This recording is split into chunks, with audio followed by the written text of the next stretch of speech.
All right, welcome back, James. Thanks again for your time. All right, so I've got a couple more questions that I wanted to get through. Um, so kind of still staying on the theme of your training a little bit, but from like a technical aspect, are there any kind of what are you thinking about when you run? What do you feel are like some technical cues that work for you and that help you run your best? Um, I think when it comes to technical stuff, I think if you're drilling properly, you don't need to think when you're running. Um, so for me, again, I say again, I ain't supposed to read about this before, but for me, what I see a lot of athletes and coaches doing is going through these drills, but they don't really know why or how they should be doing these drills. They're just doing it because athletes do drills, right? But there's going to be specific reasons why we do specific drills, right? Mm-hmm. And going back to Rayner, I can only speak about Rayner because he's the master. But the thing that he changed about me most was drilling. Like you're drilling for a reason. The reason why they call drills is because you drill this into your body. Once you get the drills right, when I'm actually running, there's nothing specifically I really need to think about. It's more about kind of just staying relaxed and not tightening up the fundamental basics. I think if you're drilled correctly, it comes natural and you don't need to think. It gives you less to think about when you're running. I'd say for me, when I used to come out the blocks, when I would come out the blocks, that's probably the only time where I really actually have to consciously think about right what I need to do because I hadn't really mastered blocks because for some reason when I'm in the 200, I used to start wicked on the bend. But I Mm-hmm. think maybe you're staggered, you ain't got no one next year. It's a different race, you can make up time. You don't really have to think about right my first four steps, whatever the case may be. So it was fine in the two, but as soon as you get on the line in 100, I'd have to think, all right, okay, cool.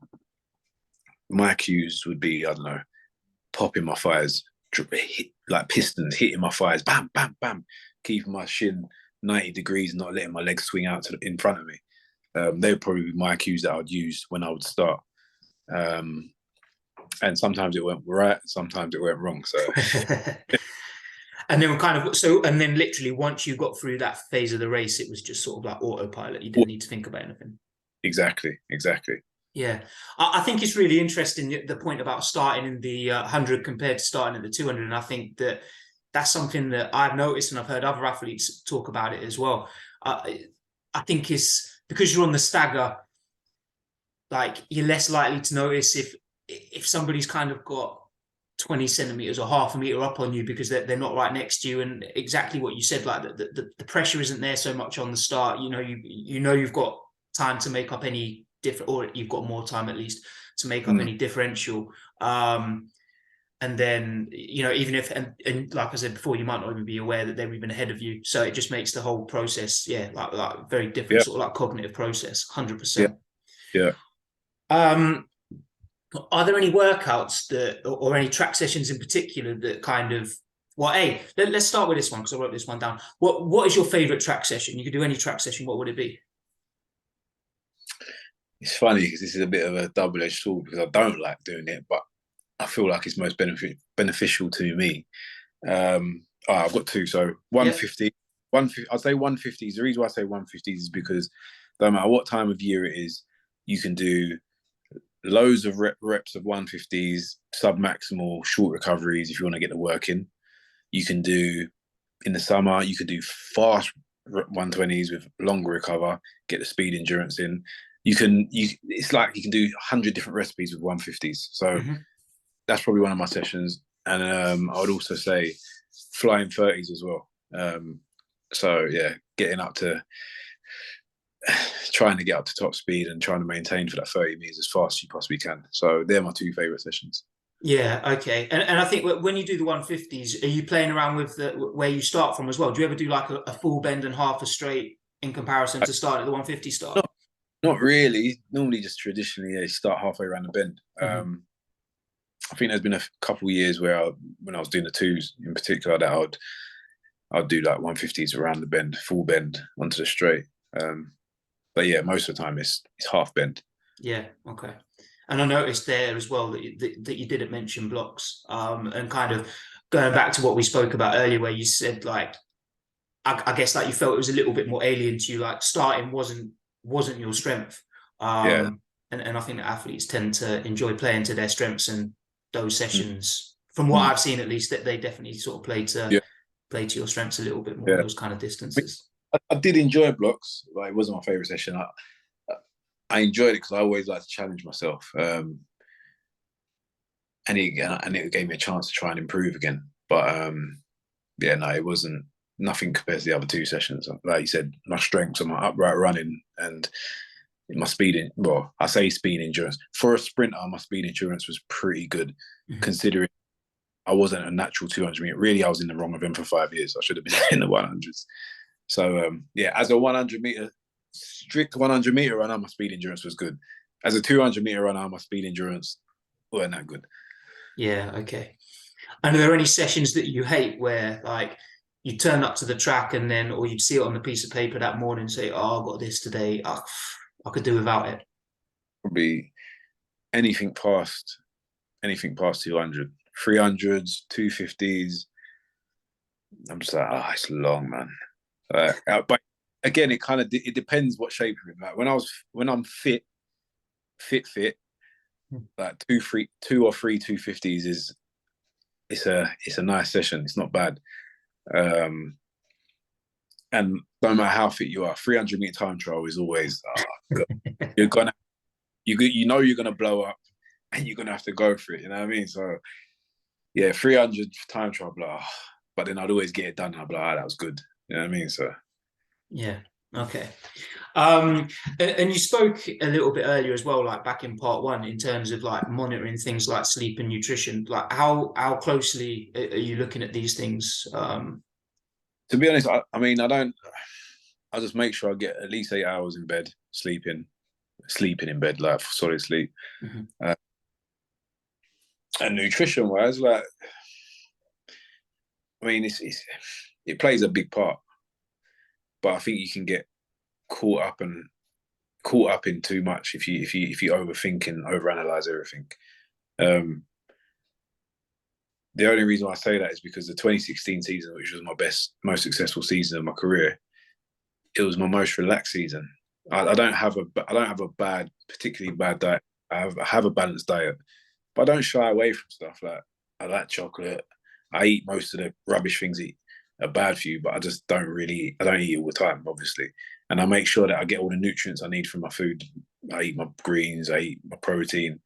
So yeah, I'll say it's important, but as an athlete and you're training properly, you're burning so much anyway, right? We don't focus on, well, me and the training groups I've been in haven't focused on nutrition because of skin folds and fat, because we're all ripped. It's more about your chemical and hormonal balance. You know, if you're eating loads of tons of sugar, you're going to have insulin spikes up and down. It's bad for recovery. It's bad for inflammation, all the rest of it. If you're eating loads of carbohydrates all the time, the same thing.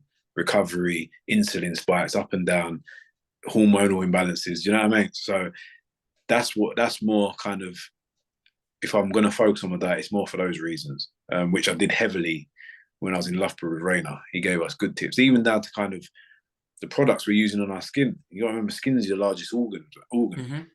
All these creams with plastics in them, and your deodorants and certain hair products, or whatever the case may be. This absorbs into your body and it messes around with your hormones. And it might only be a little bit, but it adds up. If you're doing this every day for years, it makes a big difference. And I gave it a go with the strict stuff when I was with him, and I felt the difference. The whole group felt the difference. The group was on fire the first year, is it? Because he was on point with all this stuff. And to the point, other coaches in the UK were trying to say we was microdosing and taking drugs. Are you crazy? Like, one thing that, if anyone knows me, I'm against all of that stuff. So to accuse another group of doing that stuff just because we're doing the right stuff. Because if you are doing, like, I can mention Annika, for example, in a group. Mm-hmm. She lived and breathed by the book from what she was taught. She was not eating. She was hard. Like, if she ate a carb, it would be a sweet potato. Right? She was on the diet. She was in bed at night, 9 o'clock every night. All she drank was water. She was not intaking no sugar from no crap. Yeah, this girl was super strict. And if there's any athlete that I could ever say I've seen do everything, it's her. Because I hope she won't mind me saying this, yeah. Annika was never the most talented athlete, yeah, right? But I mean, what did she get? She got a European silver medal, I think, under Reina. I think she's done a couple other bits as well. She was in the 4x4s.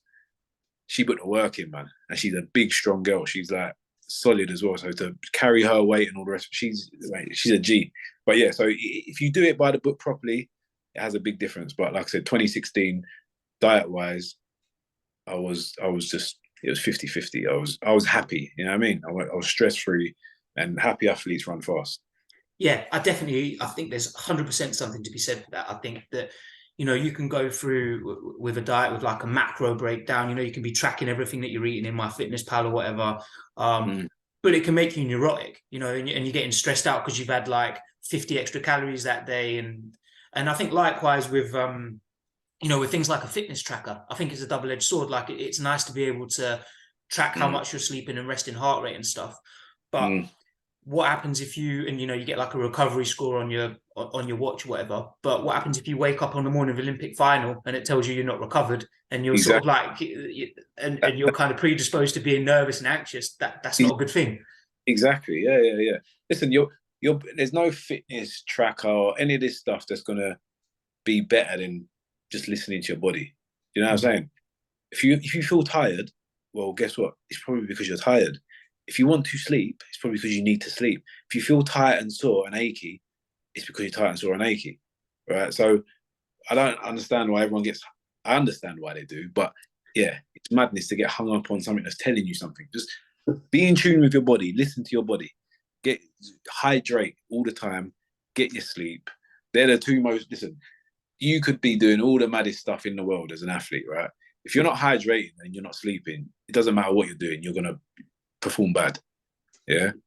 Yeah, 100%. Like I say it to my athletes that, when they're talking about, they need to take recovery seriously, they're going straight for the Normatec boots or for the massage gun. And I'm like, yeah, that's great, but like that's the icing on the cake. The cake is your sleep, your nutrition, your hydration. If you're not taking that, it doesn't matter how many hours you spend in the boots.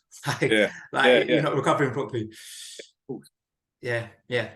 All right, James. Well, I'm going to wrap it up there. Like I say, I really appreciate you taking some time out to chat with me.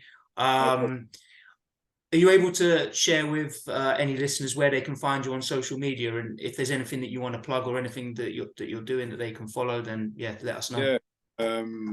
If you find me on Instagram, my Instagram account is, I think it's Jimmy Els at Jimmy Els. And yeah, I think plug wise, I'd only just big up my sponsor, Life Plus. Great sponsor. They've been with me for the last couple of years, and they've supported me kind of getting back on this journey. When everyone else dropped me like a ton of bricks, yeah, Life Plus were like, yeah, you know what, this he seems decent, he's got a good story, and we're going to support him. So big up Life Plus. All right, okay, cool. And I'll make sure I put all links to that in the show notes as well. All right, James. Well, thanks again, mate. I hope you enjoy the rest of your, what is it, the Wednesday, 28th of December. I hope you enjoy the rest of your day. And chat again soon, all right? Appreciate it, man. Take it easy.